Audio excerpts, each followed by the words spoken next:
lo que mencionaba es que la intención y un poco lo que veníamos trabajando en la cátedra de sistemas agroalimentarios era revisar el concepto de cadena de valor para poder adaptarlo a un poco a la metodología que veíamos necesaria para entender los fenómenos que estábamos estudiando. Y entonces estaba diciendo que el abordaje metodológico de entender las cadenas de valor es un abordaje desarrollado en los años 80 en pleno auge neoliberal por el economista Michael Porter, donde la propuesta no solo gráfica que planteaba, sino en el desarrollo, asumía una linealidad entre los vínculos y una cosa estanca, donde se subestimaba y particularmente se subestudiaba, que es el foco donde intentamos poner el trabajo ahora, precisamente los vínculos entre los actores, no tanto a los actores. Este tipo de mirada venía muy de la mano de la economía puesta sobre el funcionamiento de las empresas y no tanto entre las conexiones y los vínculos territoriales.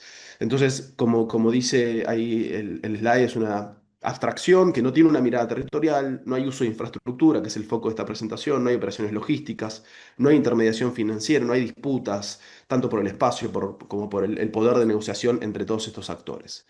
Entonces transformamos esta mirada en algo mucho más complejo, incluso visualmente, tratar de entender esto como una red, como una trama mucho más compleja de abordar, donde no hay vínculos lineales, donde hay efectivamente cruces y concentraciones y roles distintos. Eh, y llevamos esto a entender, sí, un flujo, pero entenderlo como un flujo complejo, un flujo donde ese mercado único al cual llegaba en las cadenas de valor, de distribución, de abastecimiento, digo, un poco revisar la mirada de la cadena, no para dejar de usar el término necesariamente, pues está absolutamente intrincado en buena parte de nuestros trabajos y de todas las lecturas y de la bibliografía, pero sí al menos para repensar qué nos está faltando para entender una pintura más completa. En principio, incorporamos en ese mercado, incorporamos las actividades mayoristas, como hablaba Tiana hace un ratito, las actividades minoristas, el consumidor y los ciudadanos demandando alimentos y traccionando a ese entramado de abastecimiento. Incorporamos, sí, y ahí es mi deformación de la práctica, la logística como una actividad esencial para conectar esa producción y ese consumo. Eh, y las actividades comerciales, la circulación, el almacenamiento y las transacciones entre los actores que permiten garantizar ese flujo rural-urbano. Y finalmente, sí o sí, pensar en las infraestructuras que garantizan el funcionamiento y el sostén de todas estas actividades. Y el cuarto punto que incorporamos en esta mirada es repensar más allá del flujo rural-urbano de los productos y de los alimentos, poner a la ciudad en un espacio de poder sobre el ámbito rural y de definición y de determinación de quién es, cómo, cuándo y de qué forma ese flujo funciona. No funciona naturalmente porque haya flechas, sino que funciona cuando la ciudad lo demanda y la ciudad lo demanda si hay actores e infraestructura que permitan traccionar esa demanda. Entonces, en base a esta breve discusión, digamos, que venimos haciendo en términos teóricos y metodológicos también, abordó cuatro cosas sobre cuatro infraestructuras. La primera es una sobre la cual también venimos trabajando, que es un poco alejada de lo urbano, son la circulación y la logística de circulación más primaria. A priori es una infraestructura a la cual no hay limitantes en el acceso, generalmente son calles, rutas, autopistas, caminos rurales, como se ve en la foto, puertos, ferrocarriles, bueno, dependiendo de cada caso. Generalmente hay cierto nivel de accesibilidad. La accesibilidad puede estar limitada o bien por el cobro por el uso de esa infraestructura, lo cual puede limitar el acceso. También la escala termina siendo un problema al momento, la escala de la producción termina siendo un problema al momento de subir esa producción a una operación logística que tiene una escala de operación definida y que está dada por la ecuación de costos de un camión, por ejemplo. Eh, y en particular en la circulación rural, un problema relevante, y acá traigo un caso de Argentina, de la provincia de Buenos Aires, es la circulación en caminos rurales con niveles de transitabilidad muy, muy, muy afectados o que pueden estar muy afectados tanto por el esquema de inversión y de mantenimiento como por las condiciones climáticas. La segunda infraestructura que presento y un poco intento llevarla a este anclaje de pensar las infraestructuras como ejes del flujo rural urbano, tiene que ver justamente con las infraestructuras mayoristas de almacenamiento y transacciones, no solo como un mercado, o un mercado que tiene estas dos funciones, digamos. Y acá hay algo, retomo algunas cosas que decía Tiana recién, y pongo dos ejemplos: el Mercado Central de Buenos Aires, un primo hermano de la Central de Abasto, también un espejo del Rungis de París, bueno, un ejercicio parecido, inaugurado en los 80 también, bueno, hay muchos paralelismos ahí. Y otro mercado, en este caso un mercado de ganado en pie, también en Buenos Aires. Y acá hay una cuestión que me interesa resaltar que tiene que ver con la escala de estas infraestructuras, infraestructuras en muchos casos públicas, en otros privadas, pero que tienen una gran dimensión que permite justamente ser el punto de conexión entre miles y miles de productores que llegan a estas centrales y miles de consumidores que permite esta infraestructura intermediar entre dos espacios muy masivos, que es la producción en general de pequeños productores, más allá de los niveles de concentración que puede haber adentro de la operación, como señalaba Tiana, y en miles de consumidores o millones de consumidores en ciudades latinoamericanas de gran tamaño. Eh, yo creo que son las infraestructuras claves para poder desconcentrar el abastecimiento de alimentos y competir contra los supermercados. Coincido con buena parte de la crítica que hacía Tiana, la he señalado también en su momento con respecto al documento que mencionaba. Y generan informaciones y generan intercambios que son muy importantes en funcionamiento de los sectores y la coordinación de todos los actores que están involucrados, como precios, intercambios físicos de productos. La tercera infraestructura que les traigo es una que vengo estudiando ya hace varios años y que tiene que ver con los supermercados, el actor central del abastecimiento de alimentos en todo el mundo y en Latinoamérica en alguna medida también, pero hay que señalar que con datos muy recientes, 46% del mercado de alimentos está en manos de grandes supermercados o de cadenas de supermercados. em, em, y iba a decir algo, se me fue, perdón, pero 46% está en manos de las cadenas de supermercados. Cadenas de supermercados que presenta una estructura absolutamente oligopólica, siempre tendiente a la concentración, porque son estructuras de gran escala que buscan siempre ampliar la escala de operación para lograr puntos de equilibrio eficientes. Y tipos de sucursales muy distintas. En México, absolutamente predominante, las pequeñas sucursales, principalmente en mano de Oxxo en este caso. En Chile, las sucursales grandes. En Brasil también las sucursales grandes. En Argentina está más repartido. Pero independientemente de la participación de mercado que tienen los supermercados en términos agregados, cada una de los tipos de sucursales que tienen los supermercados tienen impactos distintos en la estructura económica urbana y en definitiva en el entorno alimenticio que conforman y habilitan al resto de los actores a jugar o no. Entonces, en la medida que las sucursales se achican, los impactos son más graves. Entonces, no es lo mismo tener un X% de participación de mercado con un tipo de sucursal que con otro tipo de sucursal. Entonces, la complejidad de la operación hace que el impacto sea muy diverso en distintas zonas de las ciudades.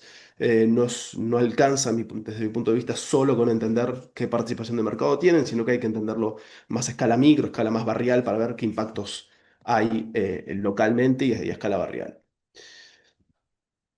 La tercera infraestructura que quiero compartirles y abrir un poco el debate al respecto, tiene que ver con, a esta altura ya está mal decir que es un nuevo actor comercial, pero tiene que ver con la infraestructura digital, con la infraestructura de las grandes plataformas. En particular, pongo el caso de Mercado Libre, solo para ilustrar con algunos números. Por supuesto, no es la única, pero es la principal en toda la región, donde un cuarto de los consumidores en América Latina compran en estas plataformas. En Argentina, México y Chile los valores son más elevados aún y tienen operaciones particulares porque eh, no operan directamente logística y comercialmente, proveen infraestructura, una infraestructura digital, una infraestructura online, que lo que permite es la intermediación, permite la intermediación comercial, logística y financiera.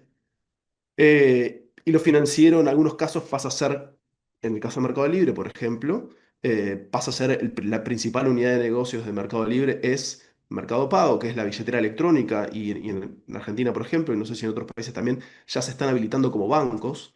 Entonces es un esquema distinto que interactúa con estas infraestructuras que también les mencionaba, pero que opera de otra forma, opera proveyendo infraestructura digital para que otros operen comercial y logísticamente en sus infraestructuras digitales. Al menos eso es en el caso de Mercado Libre. Sé que mañana hay en algún panel hay otra mención al respecto sobre las plataformas, así que seguramente se podrá complementar esto. Así que para ir redondeando, un poco lo que venía planteando es que las cadenas como conformación o como abordaje metodológico, al menos en el desarrollo que venimos teniendo en la Facultad de Agronomía, no nos resultaban suficientes para entender lo que necesitábamos ver, que era qué pasaba con el abastecimiento de alimentos en las ciudades. Y ahí empezamos justamente a dejar de ver cuáles eran los actores que producían, sino cuáles eran los actores y las formas de intermediación que permitían el flujo, que permitían efectivamente que llegue los alimentos a las ciudades y qué tipo de alimentos, a qué precios, en qué barrios. Em, entonces ahí es donde empezamos a pensar las infraestructuras, ya no como una calle, como una ruta, como un mercado, sino como un instrumento regulatorio del funcionamiento de los sectores alimenticios, y en definitiva de la conformación del acceso con mayor o menor nivel de justicia, digamos, a los alimentos. Y entonces quiero plantear tres espacios, tres grupos que por supuesto interactúan y están en permanente tensión, diría. El primero es claramente los supermercados, que se constituyen como infraestructuras privadas, altamente concentradas y operadas por grupos empresarios de gran magnitud. Para que se den una idea, Carrefour a nivel global opera 15 millones de metros cuadrados en 50, 80, no tengo el número exacto de países, pero muchos países, por supuesto, en varios de la región, y así otros grupos empresarios. Entonces, hay que mirar a todos los supermercados como un operador, ya sea mayorista, minorista, de muy pequeños tamaño, como Oxxo, por ejemplo. Y estas infraestructuras que reúnen, en definitiva, independientemente de cómo se muestren a nosotros, reúnen una gran cantidad de metros cuadrados y de capacidad operativa y de poder de negociación, presionan a la estatalidad digamos, en términos regulatorios de qué se ofrece, cómo se ofrece, y restringen el acceso a los alimentos y a los distintos tipos de alimentos. El segundo grupo de entramados es el que se sostiene en esquemas mucho más diversos, más heterogéneos, con mucha presencia de pequeños y medianos productores, comerciantes, transportistas. Eh, Creo yo que es el grupo que, bueno, reúne el 54% de la compra minorista de alimentos en toda la región. Es un grupo todavía en Latinoamérica con un porcentaje muy importante a evaluar, en tanto como decía, como cerraba Tiana recién, en qué líneas de investigación, bueno, en qué líneas de investigación sostienen o promueven esquemas que favorezcan este entramado, ¿no? Este entramado más híbrido. Y por supuesto, acá hay los mercados mayoristas, muchos públicos, los pequeños comercios, los mercados públicos, las ferias. Bueno, un segundo grupo que tensiona en el abastecimiento de alimentos y en la definición de qué comemos. Y el tercer grupo es el grupo de los digitales, los jóvenes, los adolescentes que han entrado en este circuito y ya están absolutamente instalados. Y a mi entender, y esto lo dejo casi como una pregunta más que como una afirmación, operan claramente desplazando y compitiendo, principalmente con los supermercados, pero a la vez es un gran sostén de los pequeños y medianos comerciantes, esos números que presentaba el Mercado Libre, de 540.000 comercios pymes vendiendo a través de ellos. Bueno, operan en ese punto sosteniendo, incluso usando sus infraestructuras, usando sus comercios como punto de picking final. Eh, Así que, bueno, este es como el tercer grupo que quería como identificar y ponerlo en la mesa de discusión, porque creo que los tres tienen por supuesto, algunos una agenda mucho más constituida y consolidada, pero están pujando por, en definitiva, abastecernos de alimentos en la región, y creo que vale la pena, en principio, tratar de ordenar ese mapa, tratar de identificar los puntos críticos y pensar en alguna línea de investigación que nos permitan saber más y encontrar, en el caso, líneas que lleven a transformar los sistemas alimentarios en espacios mucho más diversos, sustentables y que nos permitan comer más y mejor, cosa que la región nos hace mucha falta. Así que no sé cómo venía de tiempo porque al ver la presentación no lo estoy viendo, espero no haberme pasado. Disculpas por los inconvenientes técnicos y muchas gracias. Nada, muchísimas gracias. Aquí un aplauso desde acá. Muchas gracias, Joaquín. Gracias. No, muy, muy interesante. La verdad es que ha sido muy útil y a pesar de lo complicado que es la tecnología, pudimos escucharte muy bien. Te agradecemos mucho. Gracias. Vale, vamos a pedir a Susana que presente. Adelante, Susana.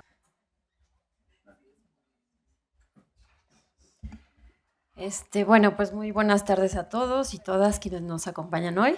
Yo voy a iniciar con un poquito de los antecedentes de mi trabajo con los mercados públicos y que, bueno, se relaciona con la doctora Tiana, que ahora estuvo aquí. Y bueno, quiero empezar con un videíto que hicimos para justo una investigación que realizamos hace ya algunos años en el Colegio de México y en donde pues hicimos como un material audiovisual para poder como ilustrar esta investigación. Entonces pues realmente como que ese es el objetivo, ¿no? De lo que vamos a ver a continuación de este pequeño video. Es una investigación que se hizo en los mercados en el contexto de la pandemia por COVID-19, en donde como que recuperamos pues cuáles fueron las condiciones laborales, cómo miraban, ¿no? El futuro de los mercados. Entonces le voy a dar play. Espero que...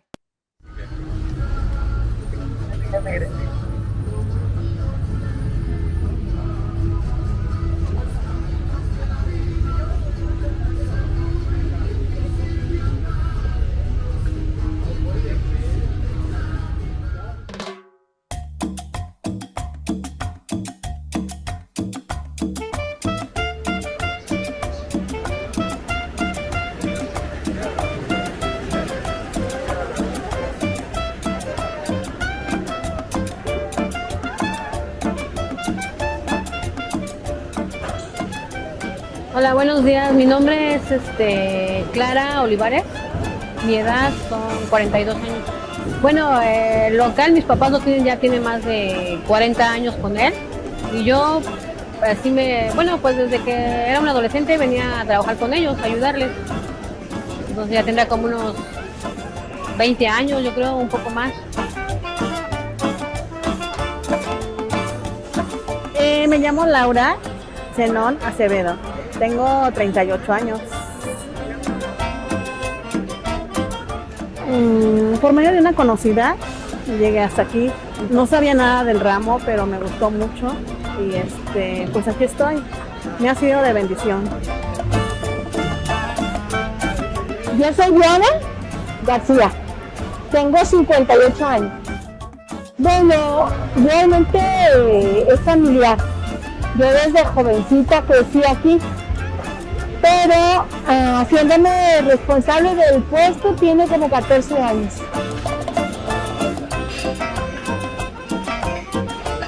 Me llamo Paola de la Cruz Toribio, tengo 26 años, como comerciante más o menos como 12 años. Aquí yo empezaron primero mis papás, ya de ahí yo lo que acabé de la prepa me vine yo con ellos aquí a su negocio y desde aquí empecé a crecer, que creciera más el puesto y ya. ¿Qué metas? Pues que mi familia y nosotros y yo estemos bien, incluso mi esposo, trabajamos juntos aquí. Pues una de las metas ha sido que hemos viajado a lugares fuera y pues tenemos 2 hijas también que las hemos llevado a conocer. Más que nada ahorita pues ahorrar un poquito de dinero para más adelante igual se puede hacer, comprar un departamento, una casita, hacer algo, ¿no? Para tener algo fijo, algo a futuro. Más que nada las necesidades de mi hijo, que ya es un jovencito de 18 años y entonces está estudiando su carrera universitaria, cubrirlo para que él se supere.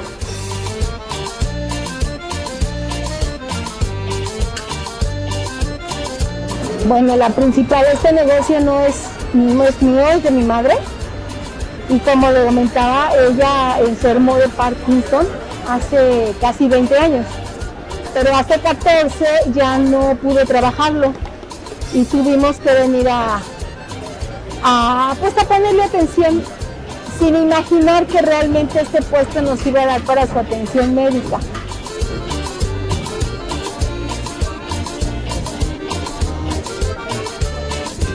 Bueno, con lo de la pandemia lo ofrecimos al cliente servicio a domicilio porque mucha gente dejó de salir de casa. Entonces, para no perder clientes o que no nos bajara tanto la venta, ofrecimos el servicio a domicilio. Se mantuvieron las ventas porque mucha gente como que estaba asustada con lo del COVID y todo eso. Entonces, hacían su pedido a domicilio y compraban un poquito más. Pues sí fue un poco difícil porque de hecho tuve mi mamá que se me puso muy mala y esa temporada era muy fuerte porque yo soy la que va a repartir. Pues la verdad que gracias a Dios como es comida, era de primera necesidad, no tuvimos la necesidad de cerrar, aunque se tomaron medidas como el cierre de cortinas, solamente había una abierta para entrar y salir. Ya sabe, el gel, la distancia, el uso de cubrebocas, y nos pidieron poner un plástico, pero como se me hace un poco antihigiénico, pues mandamos a poner esto, que la verdad que muy bien, mire, quedó súper bien.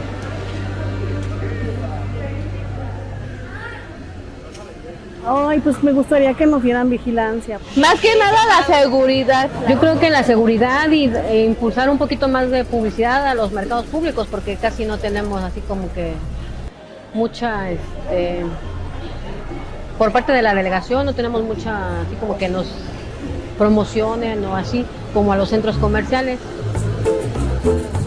Sí me gusta mi trabajo, nunca me imaginé estar aquí, sin embargo yo disfruto mucho el contacto con la gente. A mí me gusta mucho platicar con la gente, dialogar con la gente.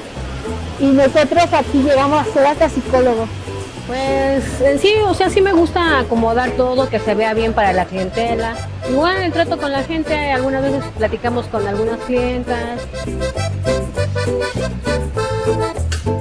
Tener comunicación con la gente, me gusta ser amable. Es algo bonito porque pues convivimos con toda la gente, ¿no? Con toda la gente, con todos los compañeros de este establecimiento. Pues nos da un gusto, ¿no? Atender a toda nuestra clientela. La gente a veces, hasta sin conocernos, pues llega con la necesidad de platicar, de sacar cosas que uno dice, wow, qué importante. Pues bueno, este es un material que pues quise usar para abrir un poco esta presentación que hoy traigo sobre pues la memoria y el consumo actual, ¿no? en los mercados de la Ciudad de México. Y pues justo ayer que también preparaba esta presentación me encontré con una nota de pues una manifestación que hicieron varios comerciantes de la central de abastos afuera de la SEDECO. Y recuperé algunos testimonios, por ejemplo, el señor Reinaldo Castañeda Díaz decía, ¿no? El día de hoy venimos a la SEDECO para inconformarnos que en la central de abastos todas las grúas están llevando a nuestros clientes con todo y mercancía. No se vende. ¿Por qué no se vende? Porque después de las 4 o 5 de la mañana las grúas andan alrededor del mercado de flores y hortalizas llevándose a los clientes o a ver a quién. Es un cobro excesivo que se está haciendo a los productores. Y también otra comerciante que entrevistan, Leticia Ortega, dice, ¿no? Les invitamos a que vayan a consumir a la central de abastos. Son 365 días del año, 24/7, ustedes eligen su horario. Vayan al mercado, se está muriendo. Esperamos que con la respuesta favorable de las autoridades ya no haya grúas y exceso de autoridad. Vayan a consumir a la central de abastos. Todos los que están aquí son productores, aún siembran con aguas limpias. No es agua tratada, no es agua negra. todo lo que estamos regalando son productos de calidad. Vayan a consumir, si no a mí, a mis compañeros. Son 360 hectáreas. Hay mercado, cremería, abarrotes. Por favor, el mercado se está muriendo. Nada más es un llamado. Entonces, bueno, pues justo recupero, ¿no? esta nota hemerográfica y también una parte del video en donde dicen, ¿no? Los comerciantes, pues que no hay como esa divulgación o esa difusión para que las cadenas de consumo pues se revitalicen. Actualmente, pues bueno, sabemos que en la Ciudad de México hay más o menos 329 mercados públicos y que, pues bueno, forman parte, ¿no? de una amplia red de infraestructura comercial que pues fue creada, como ya lo mencionó Tiana, para el abastecimiento de productos de consumo básico, pues para un importante sector de la población urbana. Y pues la construcción de estos espacios data de mediados del siglo XX, justamente cuando pues el Estado posrevolucionario buscaba solucionar una diversidad de problemas urbanos, ¿no? Se quería, por ejemplo, tener higiene, ordenamiento territorial en un contexto donde había pues altos flujos migratorios, todos venían a la ciudad. Había también, pues bueno, ya una expansión de la mancha urbana muy visible y pues había un aumento de espacios de ventas no reguladas, ¿no? en la ciudad y las periferias. Y bueno, yo para entrar a la cuestión de la memoria, ¿no? De esto que pues se alberga en los mercados, retomo un poco a la idea de memoria de Holbach, que nos dice que es no pues una imagen que permanece, ¿no? Y que en algún momento se reencuentra, sino que él dice es una operación que está constantemente en reconstrucción y que se vale del recuerdo porque es pues justamente una reelaboración del pasado con la ayuda de datos tomados del presente, ¿no? Y preparada con otras reconstrucciones realizadas en épocas anteriores. Entonces, bueno, en este sentido, pues la memoria, el trabajo que yo he estado un poco realizando en los mercados públicos, pues nos refiere que los locatarios pues eran comerciantes directos que venían de diferentes estados aledaños a la Ciudad de México y se desplazaban constantemente con frutas, verduras, etcétera, alimentos perecederos, ¿no? Se trataba de comerciantes callejeros que, pues bueno, querían ser regulados y pues se publica, ¿no? Ya en este ordenamiento, pues un reglamento de mercados de 1951 que todavía tiene vigencia hasta el día de hoy, es el que opera para poder regular a los comerciantes y pues digamos como en este marco, ¿no? De la memoria y de pues las narrativas o la idea de los mercados públicos como muertos, como espacios del olvido, es que pues yo pongo aquí o traigo como unas preguntas, ¿no? Para poder como abrir la reflexión y es pues cómo es la dinámica de consumo en la dinámica actual dentro de los mercados tradicionales, cómo se construye esta dinámica en el avasallamiento, ¿no? de crecimiento de la Ciudad de México. Y también pensar un poco si el consumo en los mercados públicos pues forma parte de una identidad compartida o bien ha cambiado esa memoria frente a las nuevas políticas de reordenamiento urbano que hay en la ciudad, ¿no? Y bueno, para ir dibujando algunas respuestas, pues retomo un poco lo que dice el reglamento de mercado sobre estos comerciantes, ¿no? Nos dicen que pues son aquellos que se encargan, ¿no? O sea, son actores principales que pues tienen una presencia fundamental en estas infraestructuras sociales. También yo coincido justo en otro trabajo que tengo, llamo a los mercados como infraestructuras sociales porque pues están, digamos, como en lugares estratégicos, comunitarios, urbanos, fomentan el tejido social, fomentan la colectividad, fomentan los lazos sociales, ¿no? El encuentro uno a otro.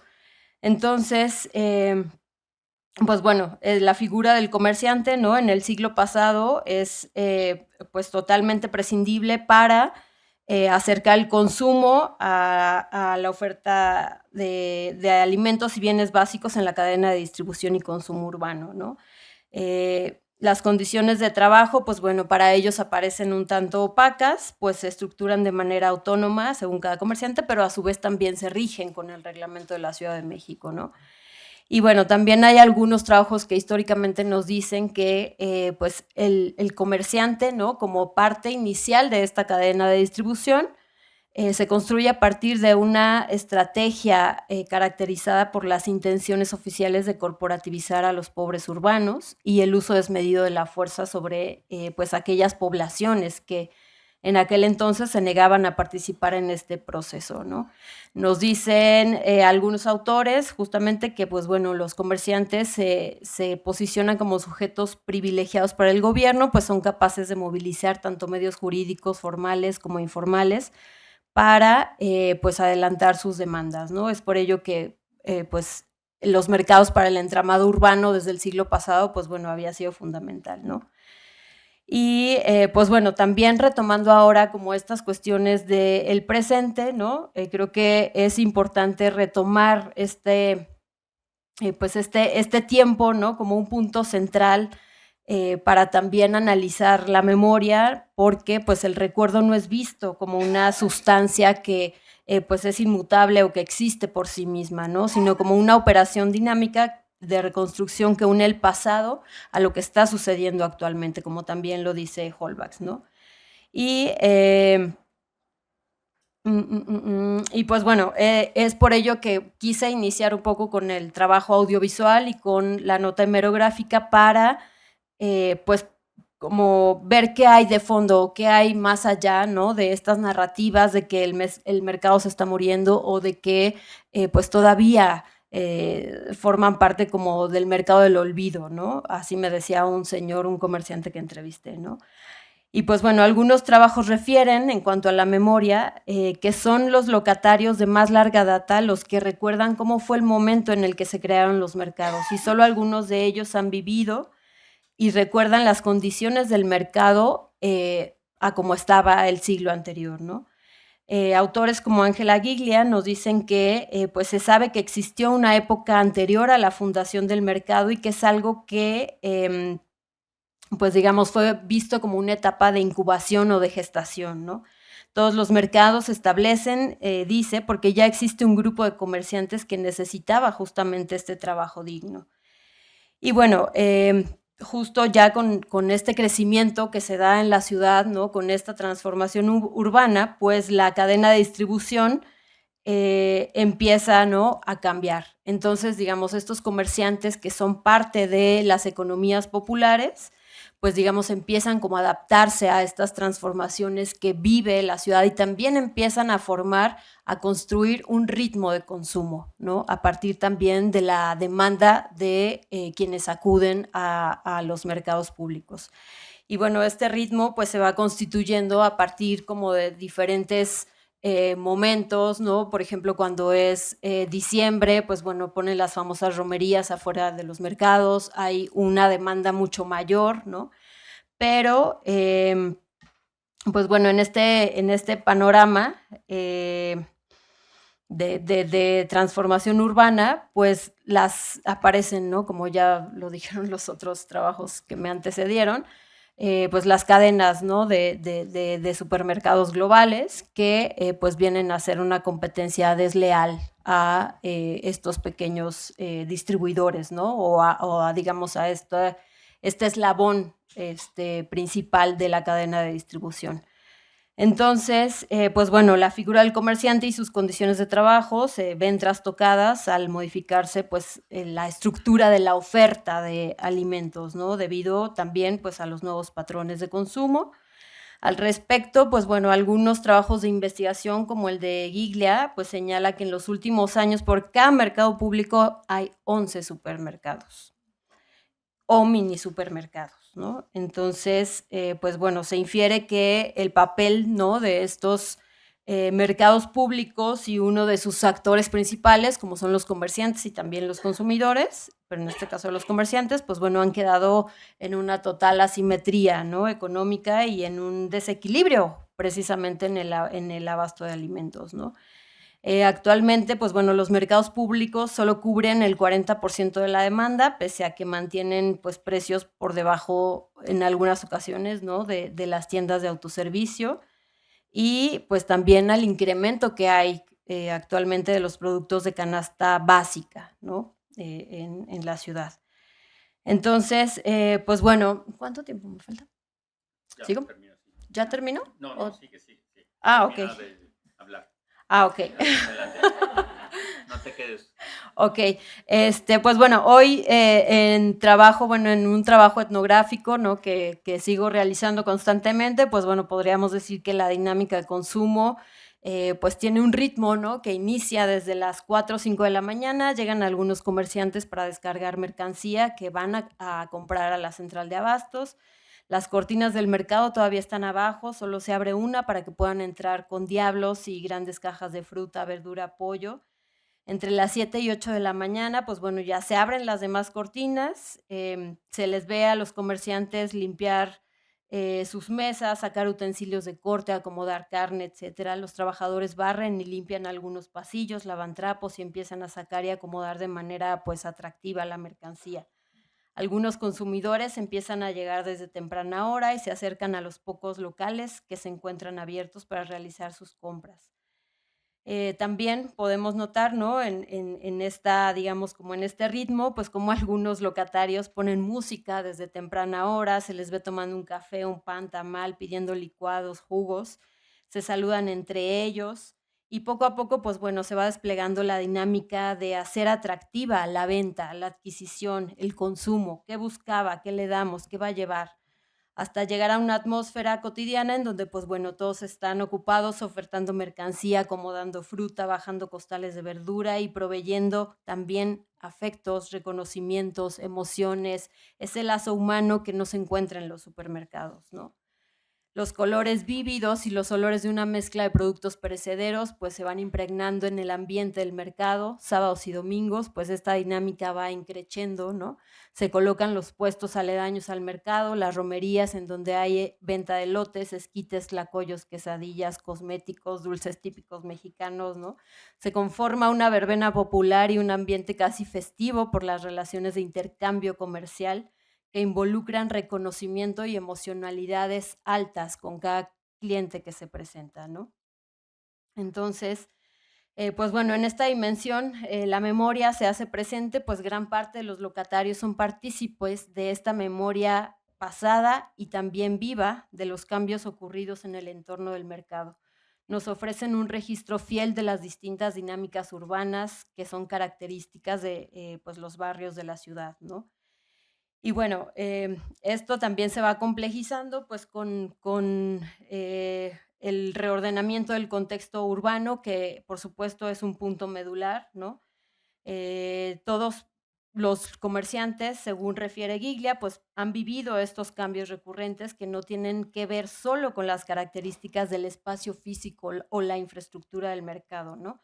Sino también con modificaciones vinculadas a pues nuevas, ¿cómo se llama? Nuevas construcciones habitacionales, ¿no? Nuevos, la presencia de nuevos espacios corporativos, otros elementos que justamente van modificando ese ritmo de consumo que se da dentro de los mercados, ¿no? Y bueno, pues hoy vemos justamente cómo pues este tránsito de un patrón de abasto tradicional que se caracterizaba por la conformación de diversas etapas de intermediación, ¿no? Entre regiones de producción y espacios de consumo con múltiples canales que llegaban precisamente a los mercados, pues hoy se ve totalmente trastocado, ¿no? O mercados y misceláneas, ¿no? Que también había, o tienditas de abarrotes, fruterías, esto. Hoy se ve trastocado, pues bueno, por firmas comerciales representadas por supermercados, tiendas integradas en cadenas que, pues bueno, responden de manera funcional a demandas, pues también muy focalizadas, ¿no? Ahora de la población. Y bueno, también en algún, ¿todavía tengo tiempo? Ya, tantito más. Tantito más, ok, bueno. Traía unos testimonios que he recogido en el trabajo etnográfico. Por ejemplo, el señor Daniel Moreno, él llegó a un mercado de Benito Juárez hace más de 30 años y es hijo y nieto de comerciantes que desde hace muchas décadas, pues bueno, hicieron vida laboral en el Mercado San Juan, supongo que lo conocen, en la alcaldía Cuauhtémoc, ¿no? Muy conocido por vender carnes exóticas y alimentos gourmet. Él dice, ¿no?, que su abuelo era de Guanajuato y migró a la Ciudad de México, en donde se casó con su abuela. Dice, mi papá logró hacer un buen patrimonio al comprar varios locales en el mercado y darnos a sus hijos la oportunidad de ir a la escuela. Eso tiene que ver con una tradición familiar que fue una gran oportunidad de vida para mis padres y mis abuelos, ya que ellos iniciaron la venta de pescado en todos los mercados de la Ciudad de México. Su nicho estaba muy claro al encontrar una buena demanda de productos del mar en ambos mercados. Mi papá llegó a tener 6 locales en los cuales vendía pescado, aunque después vendió los locales y se quedó solo con 4. Era un buen negocio porque hace muchas décadas no llegaba todavía el pescado chino a México. Entonces, pues bueno, ya un poco para ir cerrando, perdón, estos testimonios, pues bueno, y junto con la protesta de ayer, ¿no?, enfrente de la Sedeco, en donde estuvieron regalando hortalizas, pues creo que me llevan, ¿no?, un poco a abrir esta reflexión precisamente de, pues sí, cómo se está constituyendo esta muerte de los mercados, ¿no? Y si realmente, pues son los mercados del olvido, ¿no? Estas narrativas, pues bueno, se construyen a partir, sí, de cambios en el consumo, por ejemplo, y también de cambios en el entorno urbano. Y pensar también, ¿no?, si el consumo en los mercados públicos como oferta, demanda, intimidad, ritmo, rutina, sentido, es una génesis central en la práctica y en la memoria de los comerciantes y de los consumidores actualmente, ¿no? Para algunos, pues bueno, ofrecer el consumo, los productos, es un hilo de continuidad que va más allá de realizar un trabajo. Es raíz, es sentido de vida y permite a los comerciantes un pasado identitario y de pertenencia en tanto modo de vida adquirido en la ciudad, ¿no?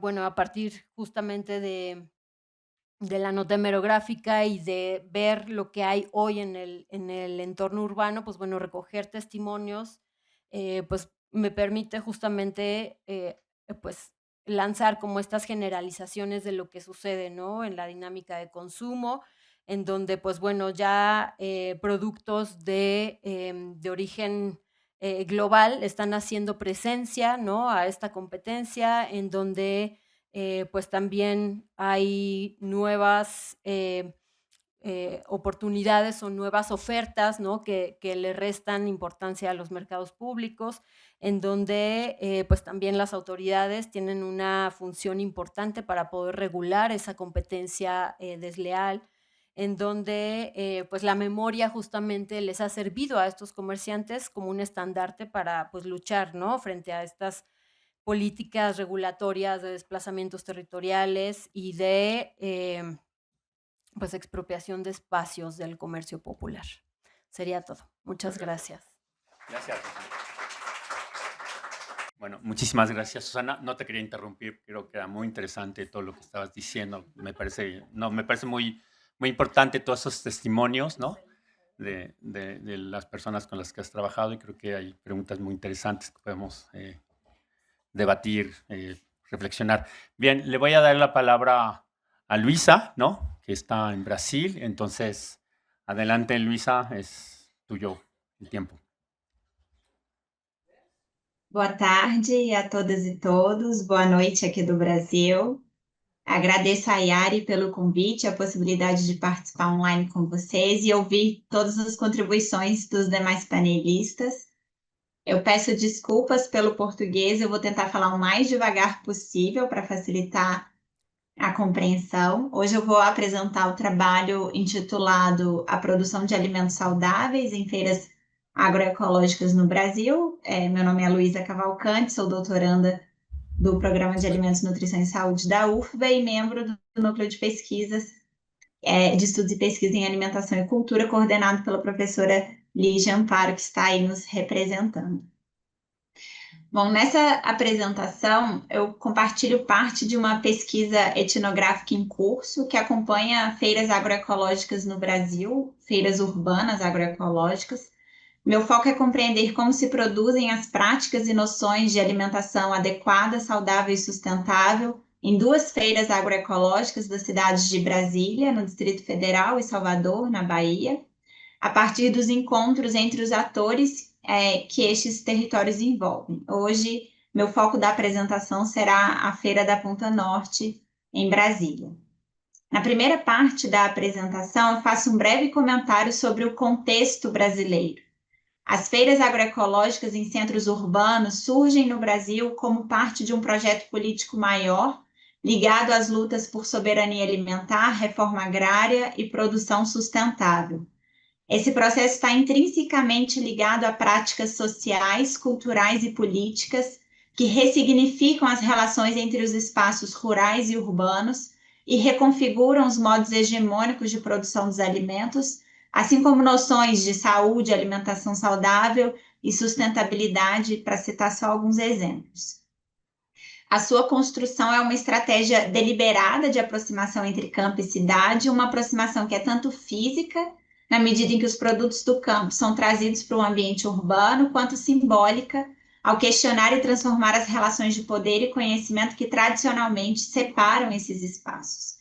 Assim, as feiras agroecológicas desafiam a dicotomia campo-cidade, revelando uma interdependência entre esses territórios e valorizando os saberes e práticas agroecológicos como essenciais para a construção de uma sociedade mais justa e sustentável. Elas estão fortemente vinculadas no Brasil a políticas como a Política Nacional de Segurança Alimentar e Nutricional e a Política Nacional de Agroecologia e Produção Orgânica, que, além de consolidarem o marco regulatório da agroecologia, promoveram um debate fundamental sobre o papel da alimentação e da produção agrícola na garantia da soberania alimentar e na construção de um sistema alimentar mais justo e sustentável. Soma-se a essas políticas ainda o importante legado da 5ª Conferência Nacional de Segurança Alimentar e Nutricional, que definiu a comida de verdade como aquela que não mata nem por veneno, nem por conflito. Um ponto central do meu trabalho tem sido, assim, discutir a noção do saudável como uma categoria em disputa. De um lado, temos uma compreensão mais biomédica, centrada na composição nutricional dos alimentos, e de outro, emerge nas feiras uma compreensão relacional que envolve cuidado com a terra, relações de produção mais justas, respeito aos ciclos naturais e à diversidade. E o saudável se torna, então, um ponto de encontro e também de tensionamento entre diferentes formas de conhecer, cultivar e comer. Nessa segunda parte da apresentação, eu entro em alguns dos resultados etnográficos, começando com a história de Joyce e Wagner, um casal de agricultores que migrou do estado do Maranhão para o Distrito Federal, forçado pelas condições de degradação ambiental e avanço do agronegócio. A família de Joyce, por gerações, trabalhou com a terra, cultivando em pequenas propriedades e transmitindo seus saberes agrícolas de forma intergeracional. Viemos em busca de um sonho melhor, me disse Joyce uma vez. Esse sonho se confunde com um deslocamento forçado, uma migração marcada pela necessidade de encontrar novas formas de permanecer na terra, ainda que em outro território. Wagner, por sua vez, carrega a marca de um nascimento simbólico e materialmente vinculado ao campo. Ele nasceu na roça, enquanto sua mãe colhia arroz sob o sol forte da tarde. Esse acontecimento biográfico inscreve seu corpo em um território, em uma economia de vida e trabalho profundamente atrelada à terra. Como argumenta Marisol de la Cadena, os territórios de existência são espaços que ultrapassam a concepção ocidental de território como propriedade e recurso. São antes teias de relações onde humanos e não humanos se constituem mutuamente. O nascimento de Wagner foi um marco de pertencimento, um elo que liga a sua existência às práticas e ciclos da terra. Esse pertencimento, no entanto, não impediu que o deslocamento se impusesse como uma necessidade. Se a saída do Maranhão pode ser lida como um deslocamento compulsório, a chegada ao assentamento agroecológico pode ser entendida como um esforço de reinscrição territorial. Para Joyce e Wagner, esse movimento possibilita a busca por melhores condições materiais de vida, mas muito mais que isso, implica também um reposicionamento ontológico da condição de expulsos para de sujeitos de uma nova territorialidade, onde a terra é um meio de sobrevivência e um espaço de pertencimento de construção de futuro comum. Esse assentamento, portanto, representa um campo de disputa e negociação sobre o que significa viver da terra em um contexto onde o agronegócio impõe outras formas de ocupação do espaço. Nesse sentido, o assentamento se torna um espaço liminar, onde antigas identidades são ressignificadas e novos pertencimentos são forjados.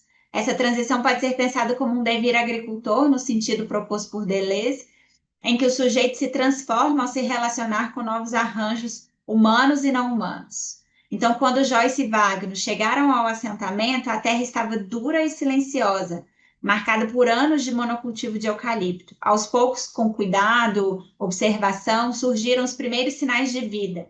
Pequenas frutas do cerrado, brotos nativos. Uma vez Wagner falou, a terra voltou a respirar. Esse relato fala de um processo físico de regeneração ambiental e de uma escuta da terra que inaugura uma nova forma de relação, uma relação não extrativista, mas atenta às potências que persistem mesmo nas paisagens marcadas pela exaustão. A frutinha que brota do solo empobrecido é um sinal biológico e um indício de que algo está mudando, como se o território começasse a respirar novamente e com ele a vida reencontrasse suas brechas. Essa experiência não é só técnica, é relacional. Joyce e Wagner, eles não operam a terra, eles convivem com ela num exercício contínuo de atenção e reciprocidade. A cosmopolítica da agrofloresta, assim, não é apenas um conceito analítico, ela é vivida, encarnada no gesto de plantar, de esperar, de observar e de se deixar afetar. Trata-se de um aprendizado ético que desloca o lugar do humano como centro de decisão, reposicionando-o como parte de um coletivo vivo e múltiplo. Como propõem autores como Ingold, escutar a terra é produzir um mundo comum, um aprendizado multiespécie e coletivo. A agrofloresta, nesse sentido, é um modo de vida e não apenas um sistema agronômico. Esse modo de vida, então, encontra continuidade na feira, que acontece semanalmente em Brasília, na Feira da Ponta Norte, reunindo produtores assentados, consumidores urbanos, ativistas e coletivos ligados à agroecologia. Para o casal, a feira representa uma continuidade da luta vivida no assentamento, um espaço onde os frutos do trabalho com a terra ganham visibilidade e significado político. A participação na feira surge como um desdobramento da sua trajetória de enraizamento em um novo território e transformação, marcando a ampliação das relações que sustentam o modo de vida agroecológico que vem construindo. Desse modo, não é apenas o alimento que chega à cidade, mas também as histórias, os pactos e as alianças tecidas no chão do assentamento. Mais do que um espaço de comercialização, a Feira da Ponta Norte se configura como um território político de articulação entre campo e cidade, onde a prática agroecológica encontra ressonância em formas urbanas de busca por alimentação saudável, justiça ambiental e social e economia solidária. Assim, a feira é mais do que um ponto de venda, é um lugar de tradução entre mundos. Ali, o que Joyce e Wagner cultivam com cuidado se transforma em gesto político e partilha urbana. A figura de Armina, que é a presidente da Feira da Ponta Norte, nos ajuda a entender melhor isso. Ela é uma mulher urbana, sem experiência anterior com o cultivo, mas que aos 42 anos ouviu, em uma conversa de rua, falar da luta pela terra. Aquilo a afetou, ela mudou para o assentamento, começou a participar de diferentes mutirões, fez cursos diversos e acabou se tornando uma das principais articuladoras da Feira da Ponta Norte. A sua ação é silenciosa, mas fundamental. Ela organiza, negocia, cuida, explica, porque não se pode vender produtos da central de abastecimento, produtos que não sejam agroecológicos. Como ela mesma disse, se a gente não cuida, a feira se perde. Cuidar também é um gesto político. É cuidar das condições que tornam possível o comum, as regras, os vínculos, os afetos e os limites. Mas a feira não é um espaço pacífico ou homogêneo. A sua consolidação foi desde o início atravessada por uma tensão constante. Como manter viva uma proposta agroecológica, coletiva e politicamente engajada em meio às pressões do consumo urbano, das expectativas mercantis e das próprias disputas internas. Não se trata aqui de uma oposição entre pureza e corrupção, mas de reconhecer que todo projeto coletivo traz em si uma certa dose de ambiguidade, de negociação e de atenção. A feira é continuamente atravessada por disputas entre feirantes que mantêm a produção agroecológica e aqueles que cedem à pressão mercantil, entre consumidores urbanos que desejam frutas fora de época e a realidade do solo e do tempo de cultivo. Também há uma estética e uma linguagem da agroecologia que, por vezes, se distanciam da experiência popular, e aí isso produz tanto fricções como aberturas. A Feira da Ponta Norte está localizada em uma quadra de um bairro de Brasília chamado Asa Norte, é uma região de classe média da cidade, e essa escolha pela Asa Norte não foi fortuita. A região, marcada por sua inserção no plano piloto, carrega um lugar simbólico na narrativa dessa cidade, que é uma cidade construída de forma moderna, né, para ser a capital do Brasil. Ela foi projetada como território da elite técnico-burocrática e encarna uma visão normativa de ordenamento urbano, ruas largas, quadras organizadas, silêncio planejado. Ao mesmo tempo, historicamente, também foi um espaço de ativismo e mobilização política, especialmente entre seus moradores ligados a universidades públicas e a movimentos progressistas. Foi nesse ambiente paradoxal, ao mesmo tempo conservador em seus padrões estéticos e politicamente engajado, que surgiu o desejo de criar uma feira agroecológica com um viés político. Como revela Armina, presidente da feira, ela surgiu de uma aliança entre moradores da Asa Norte e assentados da reforma agrária, articulados em um movimento de retração das políticas públicas e avanço de projetos conservadores no país quando a extrema-direita assumiu o poder.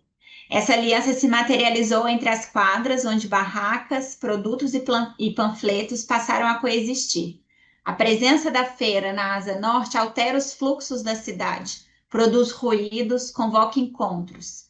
Ela tensiona o que pode ou não ocupar o espaço público urbano, né? A feira é uma presença política que desafia a homogeneização da cidade e convida a reimaginar a convivência. Eu concluo finalmente dizendo que as feiras agroecológicas urbanas, elas não são supermercados verdes, elas são territórios de produção do comum, do saudável, da vida em risco.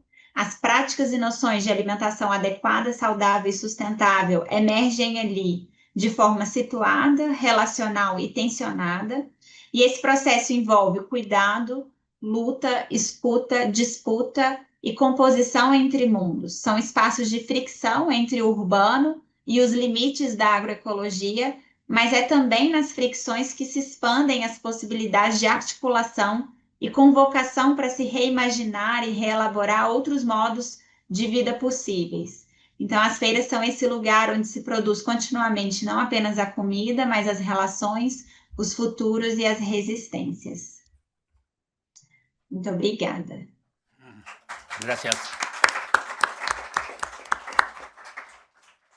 Muchísimas gracias, Luisa. Muy, muy interesante. Me encanta escuchar el brasileiro portugués. Muchísimas gracias. Pues vamos a... Yo les sugiero, vimos distintos temas, distintas tensiones, ¿no? Busquemos un hilo conductor, ¿no? A ver, que nos pueda llevar aquí a una discusión entre nuestros ponentes, también por si quieren, digamos, profundizar en algo que se les haya quedado ahí, ¿no? O alguna reflexión que haya surgido, ¿no? Pues de lo que escucharon entre colegas.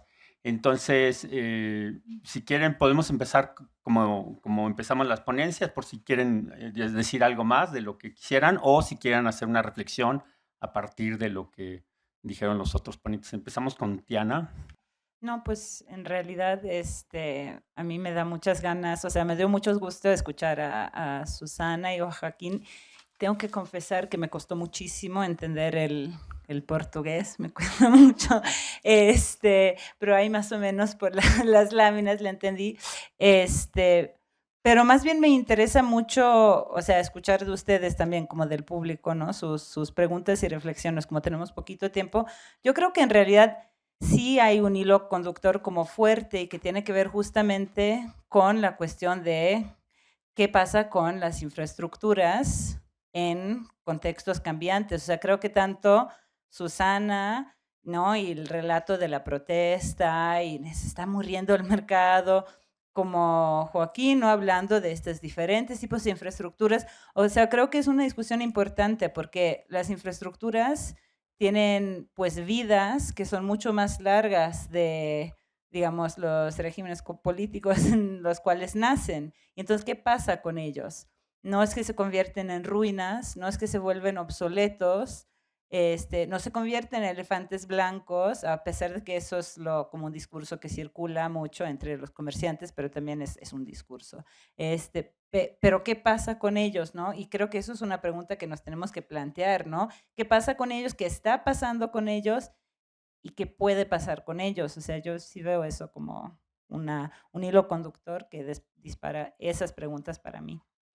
Bien, pues no sé si quieres hacer alguien quiere hacer alguna pregunta con respecto a lo que hemos escuchado. Sí, alguien le puede pasar el micrófono a...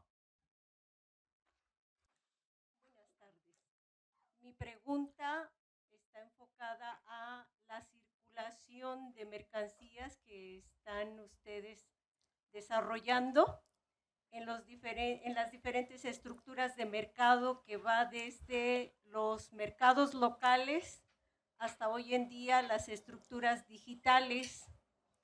Mi pregunta es, ¿valdría la pena reconocer cuál es el impacto económico que tienen cada una de estas estructuras que podrían tener ejemplo en la velocidad que tienen las mercancías que circulan en cada una de esas estructuras, así como también los volúmenes o bien cualesquiera de otras variables que pudieran de alguna manera señalar cómo es que tienen ese impacto económico en las diferentes sociedades? Bien, no sé si... Yo creo que Joaquín es el que tenía... ¿O tomamos más preguntas? Miriam, por favor. Sí. Vamos a tomar algunas preguntas y ahorita respondemos para que les dé tiempo ahí también de elaborar sus respuestas. Gracias, buenas tardes. Yo viniendo de otro plantel, me encanta estar aquí en su casa. Yo vengo de la UACM, soy estudiante de promoción de la salud y esto me lleva a ver Argentina, Brasil, México, cómo se está construyendo nuestros mercados, cómo la infraestructura de gobierno, que ya tuvimos la plática con la profesora de economía, cómo todo esto nos va llevando, nos va acarreando a llevar, más bien a acabar con nuestra economía. Pero sin en cambio, en las láminas veo yo que es un eco en su sistema de mercado, abasto argentino, abasto México, y cómo lo está llevando Brasil. Mi pregunta es, ¿cómo esto nos puede unir para sacar adelante nuestros alimentos? El elefante blanco que están mencionando, ¿cómo lo podemos sacar avante? Puesto que estábamos hablando de una alimentación chatarra, estuvimos hablando de que ahora sí que comemos lo que tenemos, no lo que debemos de comer, ¿no? Entonces todo esto en promoción de la salud sí nos atañe y muchísimo, porque no nada más nos estamos viendo como el sobrepeso, la obesidad, sino simplemente que estamos sobrellevando una mala alimentación, aunque tenemos una infraestructura que se dice ser tenemos todo, y a final de cuentas no tenemos nada, que también abarca los medicamentos, que tampoco tenemos nada. Esto también pienso yo que en este diferente, ¿cómo podemos llamarlo? Mercados internacionales están pasando por lo mismo, latinoamericamente hablando, ¿no? ¿Cómo podríamos sacar, esa es mi pregunta, Clara, ¿cómo podríamos sacar todo esto adelante como países hermanos?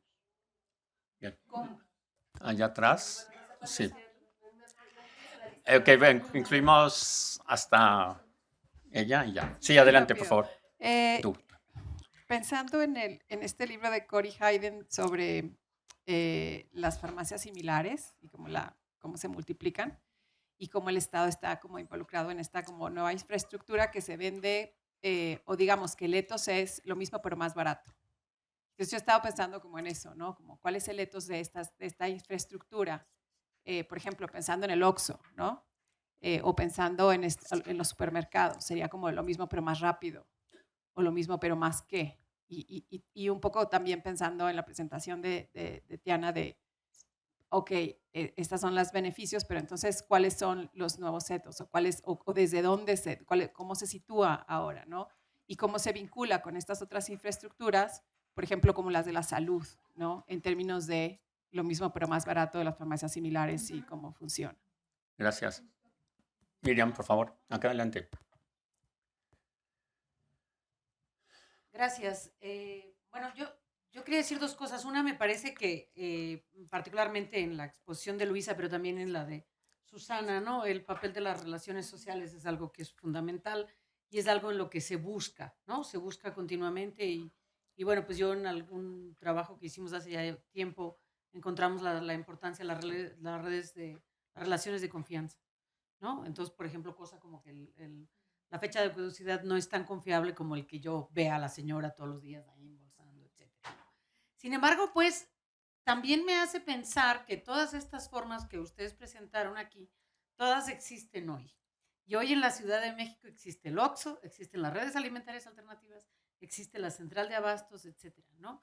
Entonces, bueno, pensaba yo en esa lógica de Baudrillard de que la sociedad contemporánea, el consumo no es ni uno ni otro, sino siempre puede ser uno y otro, ¿no? Y por lo tanto, lo que nosotros hoy tenemos es que un día voy a la central de abastos, esa central de abastos, un día voy al mercado, otro día no me da tiempo, otro día voy a la red alternativa, etcétera. Es decir, es mucho más mosaico, o incluso alguna vez yo lo había tratado de ilustrar en términos de la selección alimentaria como en un caleidoscopio, ¿no? Están ahí todas las piezas, pero en cada ocasión uno las mueve de manera distinta, ¿no? Entonces, el que uno compre más en una red alternativa no significa que no va al súper. El que uno vaya al súper no significa que si te topas con la red alimentaria alternativa o que entre semana recurras a la tienda de la esquina o que el Oxxo forme parte. Es decir, el sistema de distribución no es excluyente, pienso, ¿no? Entonces, quizá también en ese sentido, o sea, cada una de esas manifestaciones, pienso que a lo mejor las tenemos que ver como parte de un sistema en donde están todos. Y como parte de la manifestación de la sociedad contemporánea en términos de la distribución de alimentos es eso, el que están todos y que el sistema alternativo está complementando al sistema, digamos, mercantil, capitalista, no sé qué, y que cada uno tiene pues un lugarcito en el corazón de todas las personas. Pues, ¿no? Gracias, Miriam. Sí, yo mi comentario también iba mucho ahí, ¿no? O sea, por todas las historias que nos han narrado, estaba pensando en el mercado antes de la central de abastos, ¿cómo se llama? La Merced. La Merced, o sea, está más viva que nunca, ¿no? Bueno, no, o sea, no en comparación con lo que era. Sí, en su dimensión. Lo que pasa es que la central de abastos es un monstruo, ¿no? Pero tú vas hoy a la Merced y está llena, ¿no? Y hay tal vez, bueno, diferentes tipos de producto, pero justo el que exista una cosa no significa que otras se desvanezcan, ¿no? Sino que dan lugar, ¿no? A las necesidades de otras personas. En el caso de nosotros, circuitos cortos y redes, ¿no? Nosotros queríamos dar respuesta, ¿no? A una serie de problemáticas que habíamos detectado en el campo, pero en nuestras propias casas, en nuestros propios sistemas alimentarios domésticos, y entonces tratando de dar respuesta a eso es que creamos, ¿no? Según nosotros, otra alternativa. Pero seguramente se están creando otras muchas, ¿no? Por ejemplo, pienso en los sistemas de distribución de alimentos, no sé si los conocen ustedes en Xochimilco. Hay un sistema ahí flotante que poca gente conoce entre productores que les llevan cajas de productos a sus bodegas en el mercado de Xochimilco, pero es un submundo, ¿no? de distribución de alimentos en el que están insertos pequeñísimos productores y ellos, ¿no? Dan un servicio, ¿no? Le dan un valor diferente a esos alimentos. Entonces, muy interesante como analizarlos como coexistentes, ¿no? No como separados. Y bueno, además de los muchísimos vicios que hay al interior, ¿no? Por ejemplo, prostitución, drogadicción, robo, ¿no? Porque si te ven trabajo infantil, trabajo femenino también, pensaba también en, ¿qué? Prestamistas, o sea, todo lo que se da al interior, y no solamente de los grandísimos, ¿no? O sea, en las redes alimentarias alternativas también hay, ¿no? Hay casos interesantes que estudiar en relación a cómo se estructuran las relaciones sociales ahí adentro. Súper interesante. Felicidades a todos. Yari. Yo, bueno, creo que es posible que esta fragmentación haya sido producto, o sea, no es una fragmentación de las investigaciones, sino del diseño del mismo panel, en donde buscamos algunas descripciones de distintas formas de distribución, justamente como para, pues, abrir el tema, ¿no? Porque estamos viendo en muchos foros una reiteración sobre las estrategias alternativas, de las que creo que pueden ser espacios muy interesantes de análisis, pero como para decir, junto con eso hay mucho más. Entonces, pero bueno, yo la pregunta que quisiera hacerle a todos, incluyéndote, Eduardo, si gustas participar en la respuesta, es un poco en el tenor del que hablan Miriam y Dulce, pero más desde la parte de la producción. ¿Cuáles son vemos estos actores como distintos y muchas veces incluso antagónicos, pero muchas veces los mismos actores participan en las distintas redes, en todas, aunque parezcan contradictorias, y otras más?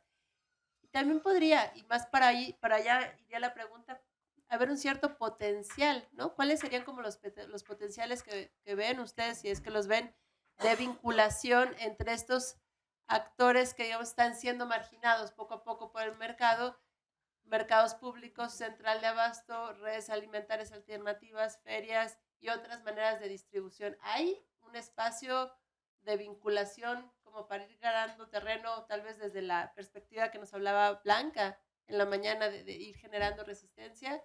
¿O no? Nada más tenemos muchas opciones para consumir un poco de todo según la ocasión.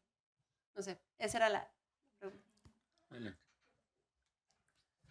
Bueno, muy rápido. Es que para la compañera, yo soy de Colombia y puedo decirles que esta afinidad, ¿no?, que encontramos entre todas las experiencias de estas capitales latinoamericanas en Bogotá. Y bueno, este es parte de una investigación que publicamos en Agroecology and Sustainable Food System, en el volumen 47, donde mostramos la experiencia de analizar, le decíamos nosotros, los canales de distribución de alimentos en estos casos de Colombia, y curiosamente encontramos la clasificación que hacía Joaquín, muy similar. Lo que pasa es que separamos las centrales de abastos como las distribuciones mayoristas, y en las centrales y en las demás son las distribuciones minoristas, donde está pues la parte que llamamos corporativa, donde obviamente la intencionalidad de esa distribución corporativa, las grandes superficies, pues es lo que hablaba un poco yo en la conferencia de la mañana, no una intencionalidad como un poco la perspectiva de Luisa, de pensarse en los alimentos frescos y saludables, sino es un tema de comercialización, de mercado. Y su expresión barrial, que es peligrosísima, son las pequeñas expresiones de los OXXO en Colombia, el Éxito Express, el Carrefour Express, que intenta invadir todo aquello que es una expresión popular. Luego están la tradicional, que son las plazas de mercado, y su expresión barrial son los tenderos y allá les dicen los fruver, o les dicen los lichigos. Son también pequeñitos. Y luego el mercado alternativo, que en la hipótesis de nosotros era el que más daba opciones de una garantía de acercarse al tema de la soberanía alimentaria por la proximidad del consumidor productor, del prosumidor consumidor. pero nos dimos cuenta en la investigación la potencia de las plazas de mercado, donde confluyen como una experiencia intermedia entre ese corporativo, en la lógica del mercado y la relación con el intermediario, pero eran muy potentes porque al tener una expresión mucho más popular, cuando ya hablamos de las relaciones que jamás han podido sustituir el mercado corporativo pequeño, grande, así de los barrios, es esas relaciones del fiado, se fían. El Oxxo no te va a fiar nunca. El fiado, el trueque, en el Oxxo no haces trueque. Y hacían trueque entre los mismos puestos. Entonces yo tengo frutas, tú tienes pollo y trocamos. Y hay una cosa preciosa en el tema de lo espiritual, de lo simbólico, es que la vecina del mercado con la otra, del mercado con la otra, del mercado, le guardaba las papas, las frutas mejores y aquellas que sabía que no habían sido regadas con tantos venenos, como ellos dicen. O sea, hay unas relaciones en la plaza de mercado interesantes. Y para terminar, es que este proceso lo está viendo la FAO y ellos acaban de lanzar una cosa que se llama la Guía de Modernización de las Plazas de Mercado. Por supuesto, no con el interés que yo creo que no tienen, sino como pensándose en eso que planteaba Tiana, y es el tema del potencial que tienen las plazas de mercado de diversificarse, de tener una apuesta turística, de una apuesta de la inocuidad, de una apuesta distinta, ¿no? al tema de soberanía alimentaria, que es tal vez, digamos, la base de relación entre lo tradicional y lo alternativo. Ese es el caso de Colombia, muy resumido. Pues ahora sí le dejo la voz a los ponentes. ¿Quién quiere empezar? ¿Vamos en orden? Si quieren, vamos en orden y... Bueno, voy a ser breve. No, a mí me entusiasma mucho que tengamos este espacio, que no creo que está desarticulado, porque justo hay muy pocas investigaciones, si pensamos en términos de los estudios sobre la alimentación, sobre distribución y abasto. Hay muchísimas, y políticas, ¿no? Muchísimo sobre producción, muchísimo sobre consumo, y lo hemos replicado acá incluso, ¿no? Y hay poco todavía sobre distribución. Y yo creo que ahí sí, o sea, por ejemplo, respondiéndote un poco, Miriam, a lo que dices, sí coexiste todo, pero está la pregunta de en qué porcentaje, en qué proporción, por qué, y si vamos a pensar en términos de intervenciones políticas y inversiones en procesos de distribución, ¿cómo lo vamos a invertir? ¿Por qué? ¿No? Y creo que tiene que haber como mayor razonamiento e investigación sobre eso, ¿no? No simplemente pues porque sí hay una tendencia también a tener estudios bastante descriptivos, incluyo los míos, sobre procesos de distribución. ¿Cómo podemos pasar de lo descriptivo a pues lo más programático, plantear, a ver, cómo se pueden transformar los sistemas de distribución, ¿no? Y un poco como lo que tú también decías ahora, Sara, ¿por qué no tenemos un como plan más desarrollado para cómo se incorpora la producción agroecológica de productores directamente en los mercados públicos, en los mercados, ¿no? En el mercado mayorista? Es dificilísimo, hay muchísimos retos, ¿no? Pero es una infraestructura existente, es una escala en la cual creo que es útil pensar. Pero creo que una cosa que hace falta cuando pensamos en la distribución muchas veces es que hay como un discurso bastante romántico a veces sobre lo que son los mercados públicos y la conexión y el finado y la sociabilidad, y sí, pero el hecho es que siguen perdiendo su importancia en el mercado. Es decir, y volviendo a la cuestión que dijeron ustedes en la mañana, que tenemos que pensar en el consumo y en los consumidores. No, nadie, todas las investigaciones que he leído sobre los mercados públicos en la Ciudad de México, que hay 1000, que a todos nos encantan, y los colores y sabores, nadie habla con los consumidores.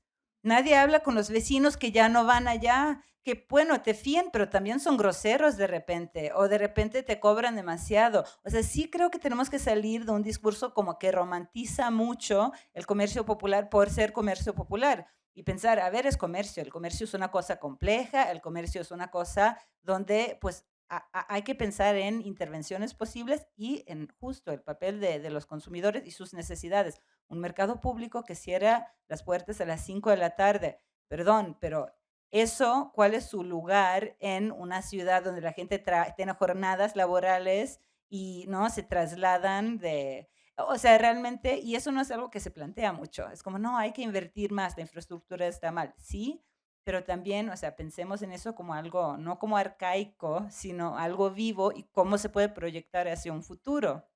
Bueno, dejo ahí. Gracias. Joaquín. Sí, gracias. Gracias por las preguntas, muy interesantes. Me dejaban pensando algunas cosas. Arranco un poco por el final. Hablamos de coexistencia, de mosaico. Eh, lo digo a modo de hipótesis, por supuesto. Creo que ese mosaico, en la medida que las ciudades latinoamericanas crezcan en población, se densifiquen y crezcan nuestros ingresos, ese mosaico va a ir reduciéndose y va a ir concentrándose en manos de los supermercados.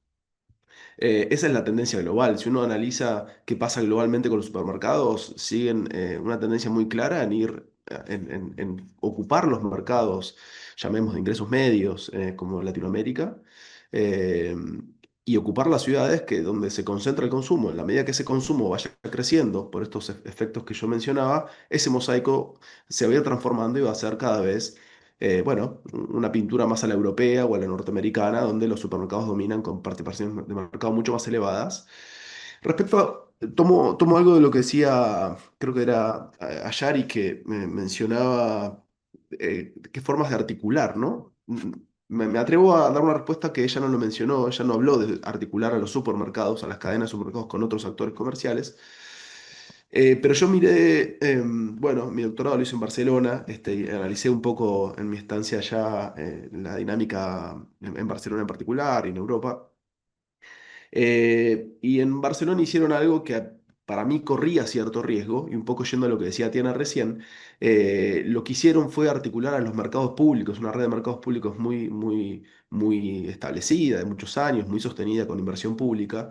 Lo que hicieron fue articular algunas sucursales de supermercados, de cadenas de supermercados, de Mercadona, que es la principal empresa española, en mercados públicos, buscando la complementación de compras y asumiendo el riesgo y forzando, en línea con lo que decía Tiana recién, a competir en horarios, en tipos de atenciones, en precios, en tipos de productos, competir a complementar y, en tal caso, al riesgo de que, llegado el momento, ese supermercado tenga la oferta en la mano para acercarse al próximo alcalde o alcaldesa de Barcelona y diga, bueno, mira, este mercado que hasta ahora competíamos, yo te propongo comprártelo y expando mi sucursal, ¿no? Ese me parece es el riesgo más latente. Eh, pero claramente el mosaico yo lo veo en riesgo. Existe, por eso un poco yo lo planteaba al final. Los números son de la principal consultora de mercado global, de Kantar. Son públicos, están accesibles. eh, Se puede explorar la metodología y demás. Es mitad y mitad.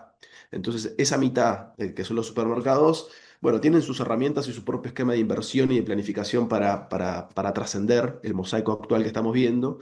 Y en cambio el resto de la pintura que estamos planteándonos, bueno, yo creo que ahí está un poco el desafío, bueno, que en este caso lo estamos planteando más desde este ámbito de discusión académico, pero me parece interesante pensar en qué tipo de esquema de diseño, de planificación, de qué rol pretendemos ocupar cada uno de los distintos tipos de comercios y entramados de abastecimiento que se gestan y se consolidan alrededor de cada comercio de acá en adelante.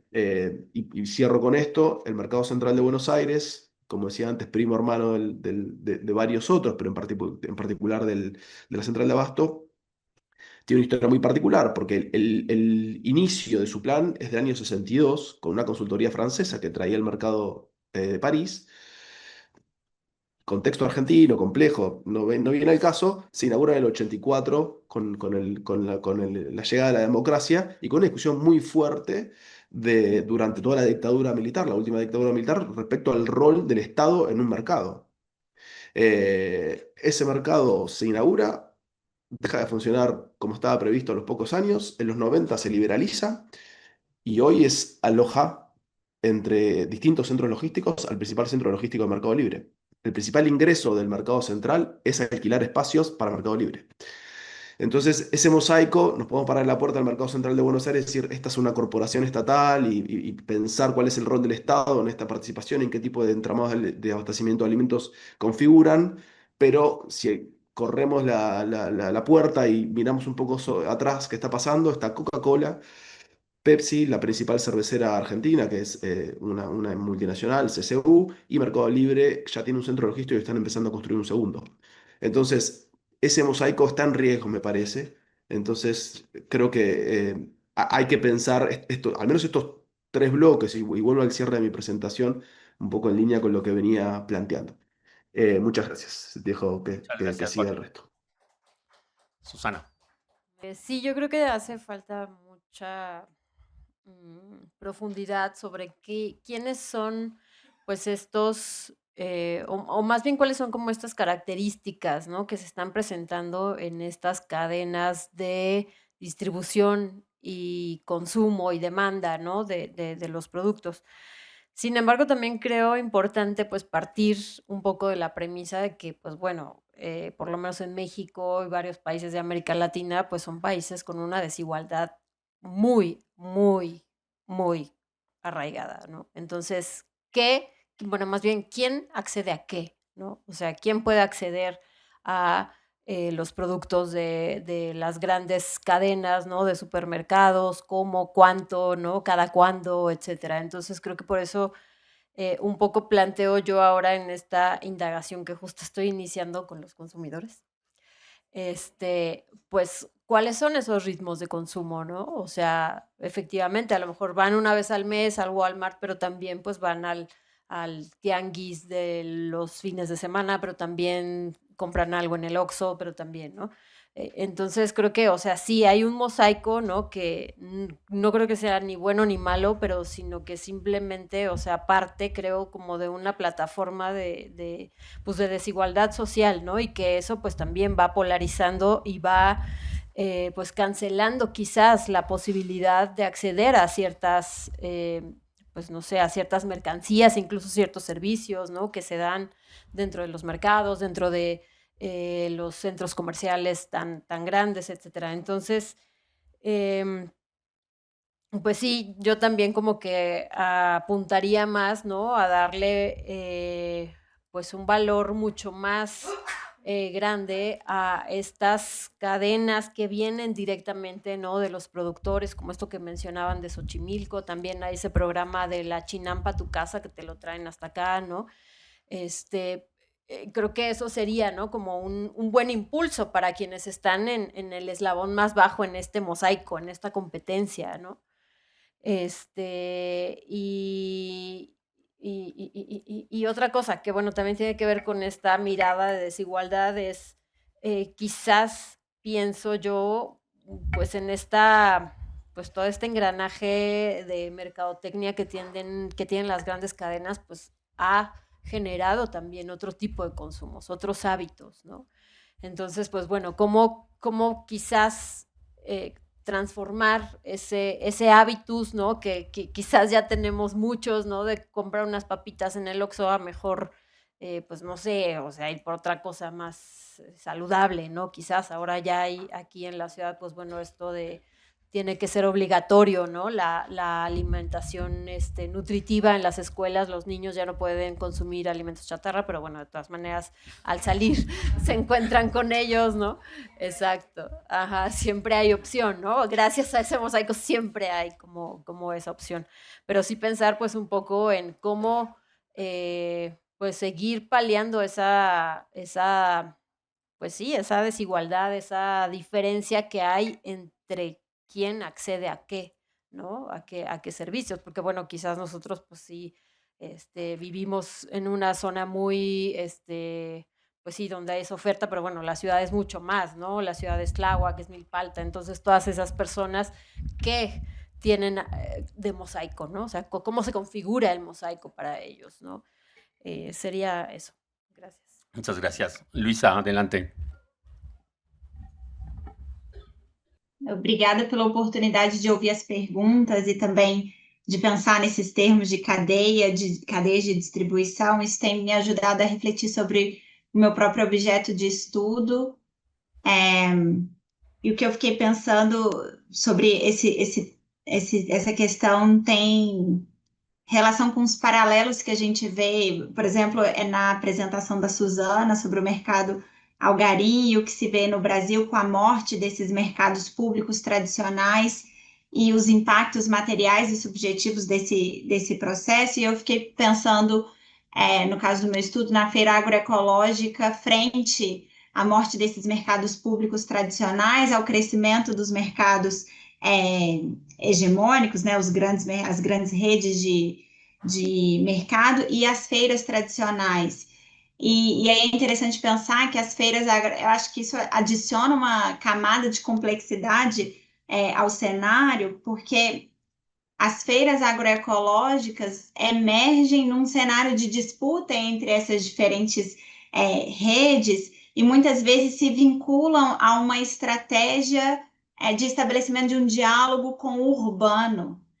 E aí a gente vê, por exemplo, uma certa competição entre feira agroecológica e as feiras tradicionais que cumpriam um papel no cotidiano da cidade, importante para a comensalidade popular, importante para fornecimento de alimentos a baixo custo, inclusive com a sobra do que ficou da feira para aqueles que passam fome, e a gente vê agora um espaço de emergência das feiras agroecológicas em lugares mais elitizados, com menor circulação de pessoas e reproduzindo em alguma medida determinados pressupostos que dialogam mais com o cenário com o que se espera de um grande mercado. Então, concordo com a Tiana quando ela menciona que um discurso romântico sobre esse comércio popular muitas vezes impede o mapeamento das contradições e dos desafios que possibilitam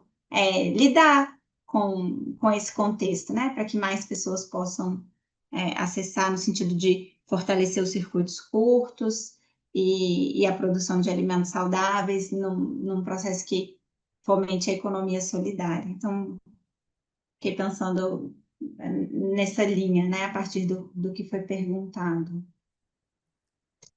Muchas gracias, Luisa. Bueno, pues yo voy a intentar dar una respuesta a partir de la pregunta de Ayari, ¿no? En, digamos, mi experiencia en el mercado alternativo de capital verde, ¿no? Que he estado trabajando y bueno, desde ahí yo creo que comparto lo que dice Luisa. En realidad, el mercado alternativo lo que busca es hacer algo distinto a lo que son, digamos, los mercados tradicionales, ¿no? Yo recuerdo mucho a algunos amigos de Xochimilco también, que precisamente la diferencia que encuentran entre estos espacios y los mercados tradicionales es en la manera como se hace la competencia, ¿no? O sea, yo no estoy en contra de la competencia, pero digamos que en los mercados tradicionales hay mucha envidia, mucha competencia, mucha mala vibra, ¿no? Y entonces una de mis amigas me dice que ella de niña la mandaban al mercado de Xochimilco y no le gustaba, ¿no? Precisamente porque encontraba estos espacios demasiado agresivos, digamos, ¿no? También, digamos, son una parte de la competencia, ¿no? Y en ese sentido, también lo que dice Joaquín, pues me parece que estos mosaicos es cierto, como consumidor tenemos esa posibilidad de, por supuesto, yo antes cuando fumaba, pues me iba al Oxxo a comprar los cigarros porque era lo más cercano, ¿no?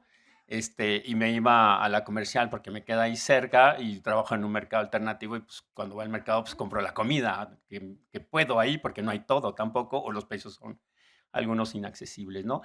Pero digamos, desde esas posiciones lo que yo veo es que cada uno de estos espacios históricamente se hizo para responder distintas situaciones de la sociedad y del contexto en el que se estaba haciendo, ¿no? Entonces, las centrales de abasto se hicieron en un momento dado para pues, acercar el consumo a unas sociedades que iban creciendo con una gran necesidad de subsidios en el transporte y la alimentación. Así se hicieron, ¿no? Alimentos baratos y transporte barato para que la gente que llegara a la ciudad pudiera establecerse aquí, ¿no?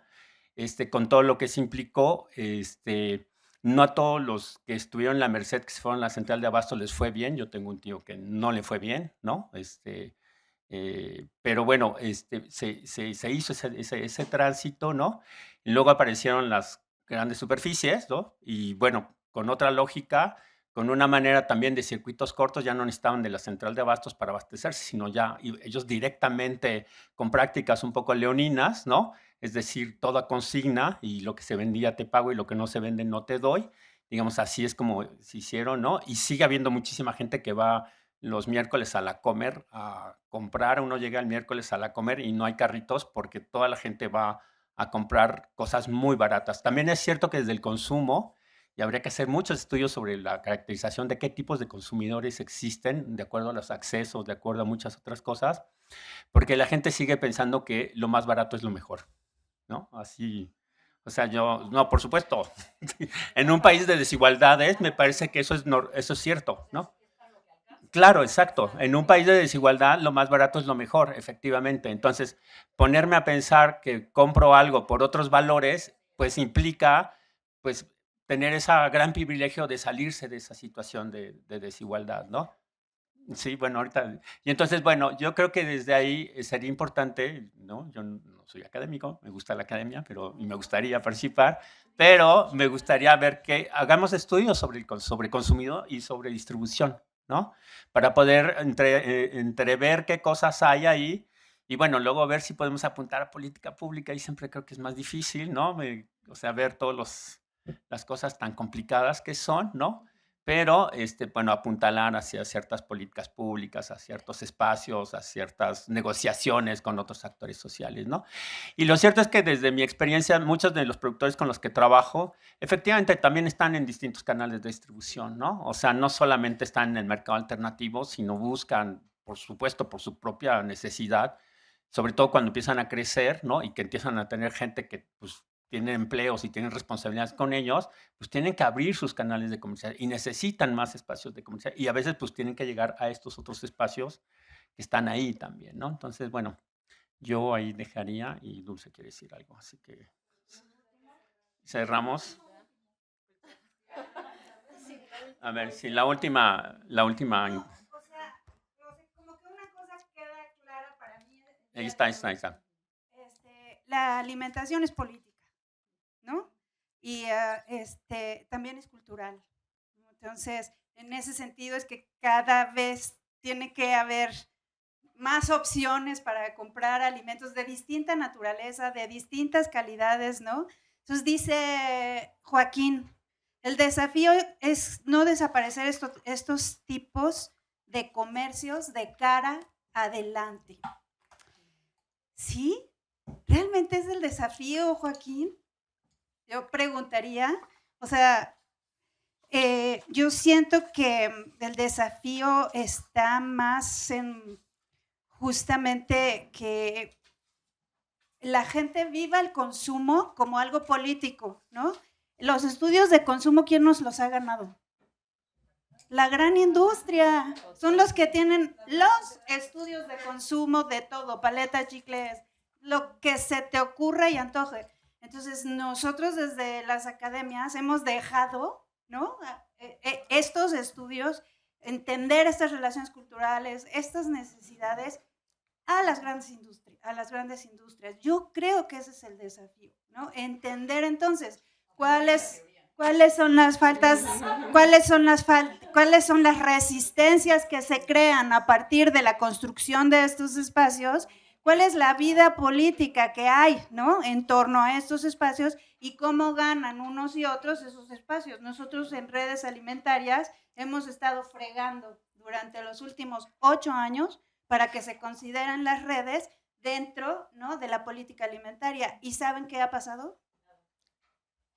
No somos políticos. Adelante, Yari. Pues muchas gracias. Yo creo que desafíos hay muchísimos. Hay que entenderlos. También cada actor, ¿no?, depende de su trinchera, ve algunos o prioriza. Yo les agradezco mucho el desafío de haberse quedado aquí hasta esta hora. Les recuerdo que mañana estaremos en el piso 4, en el auditorio del piso 4, en el SAGE, que está justo aquí arriba. Les recuerdo la cuestión latosa de las constancias, que por favor quien quiera pedir una constancia de asistencia se inscriba allá atrás con Sofía antes de irse, si estuvo en todas las sesiones. Y les recuerdo también otras 2 cosas. Si quieren poner alguna sugerencia para la agenda del próximo año del ciclo de conferencias HILAR o cualquier otra colaboración, hay un pequeño buzón por allá. Y si alguien de ustedes le gustaría acompañarnos el viernes por la tarde-noche, por favor también inscríbanse allá para poder registrar. ¿Qué hay el viernes? El viernes por la tarde noche, pues así como una cena informal, reunioncita para pues platicar más en corto, todos invitados, pero necesitamos saber un número estimado de personas. Entonces, por favor, cada quien paga lo suyo, pero pues necesitamos saber el número de personas para avisar en el espacio. Entonces también, por favor, si piensan ir, que se registren por allá. Y pues muchas gracias, Eduardo, Susana, Diana, Joaquín, Luisa. Gracias. Buenas noches, por allá es bien tarde. Gracias por desvelarse con nosotros. Gracias.